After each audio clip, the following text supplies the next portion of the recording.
Hello, this is Mayor Chris Bollwage, and welcome to another edition of Our City. Residents can visit any of our social media accounts if you would like more information on any upcoming events in our city, or you simply have a question. You can call our public information office at 908-820-4124. I'm pleased to be joined on this show, an Elizabethan native, and that is Miss Dr. Linda Epps, who is a trustee of the Historical Society of Elizabeth, New Jersey. Dr. Epps, welcome to the show. Well, thank you for having me once again. Well, you were on here before, Linda, so yeah. Well, you're an Elizabethan. You're a girl from Elizabeth, so tell us about that. And even though I haven't lived here for a little bit here, I'm right next door in Newark, and but my roots are without a doubt Elizabeth. And well, you grew up with an old friend of mine named Alphaella, correct? I certainly did. Were you across the street or next door? It was like his mother was my mother was his mother. That's how close our two families were. And many trips to see Yankee games and did all sorts of things together. He's a huge Yankee fan. Yes, he is. Yes, and he was back then. He still is. He still is. Yeah. Good. So, as a trustee of the Historical Society, there's been some changes to the organization. Why don't you talk about them a little bit? Well, changes. We have a new board chair. But we also have Sil Mantilla still there, who's been there forever, a much-loved product of Elizabeth and the Elizabeth Board of Education that she worked for, who acts as emeritus, who doesn't miss a program, and who will be 97. I know. So her hand guiding us is still steady, but Mike LaMonica is our new board chair. Sil's nephew is the pastor of the church I go to, St. Genevieve's. Oh, really?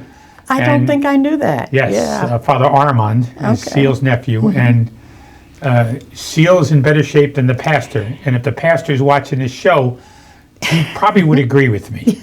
Yeah, she's good. So we have a new board chair, and we have new members to our board. I'm not going to go through all the names.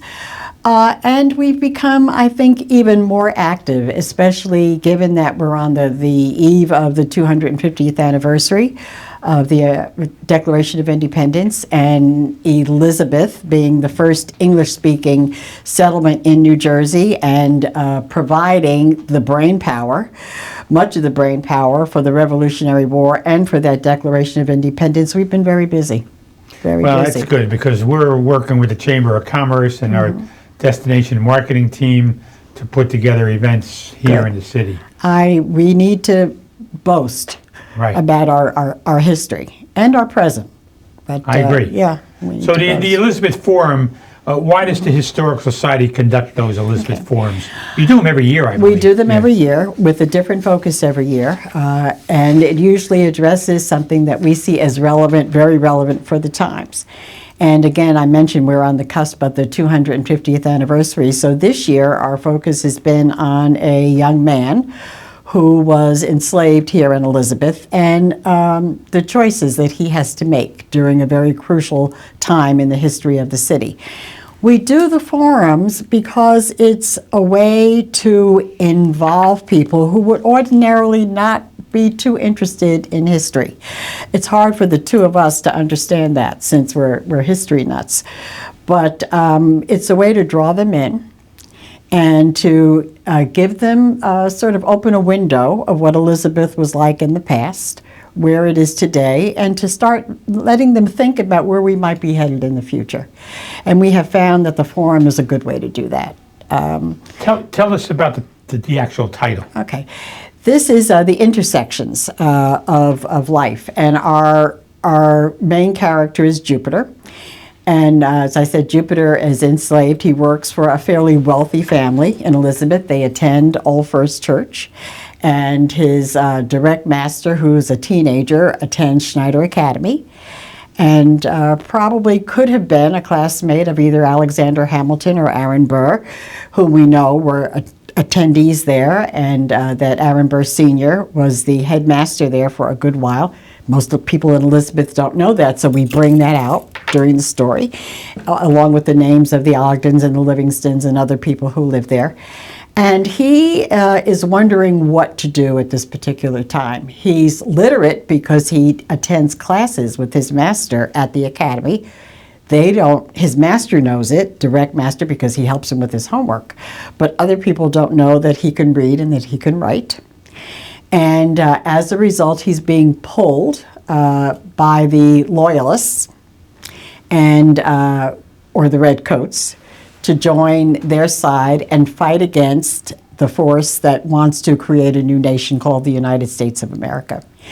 And he's trying to decide what is best for him and best for the people that he's associated with, the families that he's associated with.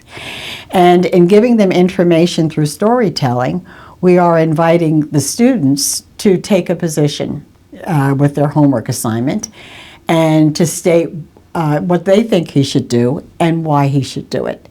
And we give them all kinds of information about the Port of Elizabeth and the importance of a waterway in the town, and how the physical location and the assets that Elizabeth has weigh into him making a decision about what to do. Well, you've really opened up a lot more questions for me now that I have on the preparatory notes. Is this a real person, and how? No. So it's a fictional person. It's a fictional person. But could be real. He very well could be real. I have read enough to know that what Jupiter's story could be factual. So I used the names of people who lived during that time period. I used geographic locations that were in existence at that time. The Arthur Kill has been the Arthur Kill for a long time. I talk about the indigenous people over in Staten Island and about the British having already taken over New York City and trying to infiltrate Staten Island and crossing the Arthur Kill often, using spies in Elizabeth to try and, for the Loyalists, to try and find out information so that they would know where George Washington is. And, everything in it is factual except for Jupiter. He's a made-up character. He's a made-up character. But could be real. He could be real. There could be a person who was enslaved I and didn't traveled. want anyone to sue me for copyright issues by using someone who was real. So I made up a character. Well, if anybody sues you from 250 years ago, that would be a far stretch. But there are a lot of those old families who still have relatives that are living. Well, we know our own Governor Kane, right? His descendants were here and attended Schneider Academy and the church. So there are people around that could. Possibly could. The family that enslaved Jupiter, though, is that real? No. That's not real either? That's not real either. Okay. No. So I didn't want to put that on anyone. That's true, without having full documentation, right? So you had a lot of challenges where was the brainstorm here at Dr. Well, Epps? the Elizabeth Historical Society said to me, we have to do a forum this year and you're in charge. Oh. And although I've got, I'm old, so I've got quite a few years of history of doing this kind of work. I haven't worked with high school age children in a long time, from my teaching days, which ended like 50 years ago. So I tried to think what I could possibly do that might appeal to students and to arrange it in such a way that they might be interested. So I chose to make up a character who was their age. And to talk about in the story some of the things that a 14 or a 15-year-old would be interested in and would do during that time period. I thought that was the only way that I could go. I don't know. My children are far from teenagers. My youngest son is 42. I was just going to say. So I couldn't, So hopefully it's worked. The forum aired last week. I don't have the feedback from it yet. Their homework assignments were due, I think, yesterday. So I'm anxious to see how it did work out. Hopefully And what class are you working with here?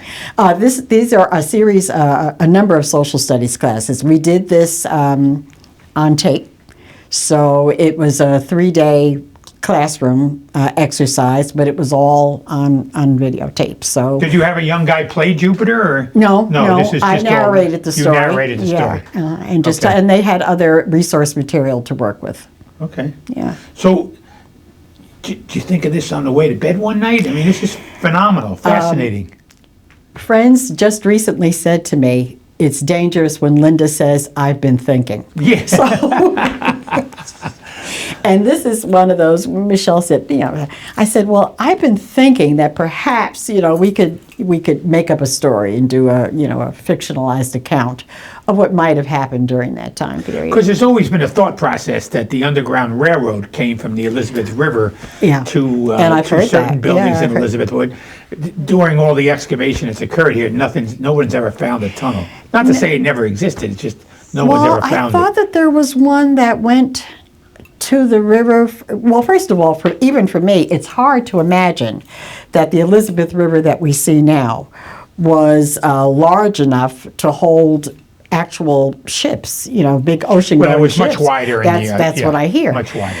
So but I thought that they found a little something underneath Elizabeth Avenue somewhere. I remember hearing that years ago. I'm no help, though, with this. No, I know. It's just, it's never been totally proven, but it's always been good folklore. There are probably 3 times more Washington slept here houses and 25 times more Underground Railroad houses than really existed during that time. True. I mean, the only documentation we have of Washington is in having lunch in Boxwood Hall that I'm aware of. Well, that's pretty big, though. That's a big deal on the way to being inaugurated. Yeah. So the preparation and research, did you do it all? Did you have help? Did you drag in some folks? You're always reading. Okay. I'm always reading. And I just did a project for Newark, which I'll share with you, or I've shared with you, that involved doing lots of research about enslavement in New Jersey, particularly northern New Jersey. So I had some of this in my mind already.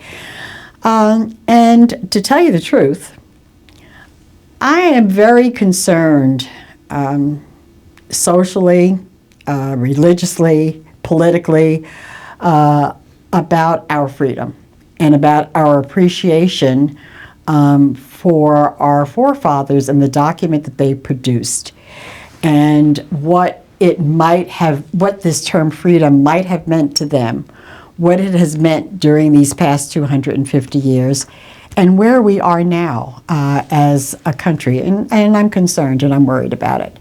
So I think there's a lot of people that share your concerns. So I wanted to include in this project this issue of freedom. Who deserves to be free? Why do some people have freedom and others do not? So tell us about the remote learning process and the communication with the school community. Well, I go on film and read stories or ask questions along with a few other people from the Board of Education, along with our board chair, Michael, and along with Stan Neron, who I believe is here in City Hall, and introduce the topic, talk a little bit about the time period to give some background information, actually read the story of Jupiter, and prepare the social studies teachers who are involved in the project with information that will help them lead classroom discussion. We designed homework questions for them that they have to answer, and gave extra credit if they took it a little bit further and did an essay concerning the time period or concerning Jupiter and his decision. So all of it is done with a series of questions. The discussion, everything is led with a series so that students think this through on their own and are able to come up with their version of what might have been the truth, or what might have happened, or what should have happened. So the teachers had the information as well. It was important to share with them, right? That's right. And how many total kids do you think are involved? I don't know. I'm not sure of the number of classes, but I know it's more than 4 or 5. I don't remember how many. Right. Yeah, I don't know. And so the one maybe disappointment is that I don't get to meet the students. And if I ever am in charge again, next year I might, or the next time I might make that a requirement that I actually have a visit to the schools. I haven't, as I said, I haven't worked with that population in a long time, but I wish I had something like this when I was in school. Well, me too. It's a fascinating opportunity. Yeah, me too. Not only to, when I went to school, it was mostly a segregated school, so it's not, I didn't learn about these issues until well after high school. I certainly didn't either, and I'm older than you, so I didn't either. But I think it's important, and I think it's good that we're giving a fuller picture of history. Excuse me, but we're not just learning about brave white men, Right. but we're learning about women. We're learning about the lives of children. We're learning about people who did not come from Great Britain, but from other European countries and other South American countries and other African countries, because we all make up the American fabric. We're all here, and we've all been here for a long period of time. I'm including the indigenous people in this. And we all had a part in making the United States of America what it is today, for good or for bad. But I think we've mostly been good. We've had a decent quality of life for most of our citizens, which is what I'm worried about now. And we should learn about that everyone took a part in this, that we are indeed all created equal. Now, what we do with our lives is a whole other question. But we all, under this system of government, should have the potential to be what we are capable of being. And we all have different capabilities. I'm a history person. Don't give me a math problem to figure out, you know? So we're all should be able to take what talent we have and use that talent for the benefit of ourselves, for our families, but also for our city, for our state, and for our country. You know, I really want to thank you for joining us on the show. This was absolutely fantastic and fascinating. Well, thank and I you hope for our having viewers me enjoy again. watching this Thank you. as well, because there's an education here, and we thank you for providing it. Thank you for having me. I really want to thank Dr. Linda Epps for joining me on the show this evening. She's a wealth of information as a trustee of the Historical Society of Elizabeth, but also a native Elizabethan and someone who always comes back and shares her values and her education. I'm Mayor Chris Bollwage. We'll see you next week on another edition of Our City.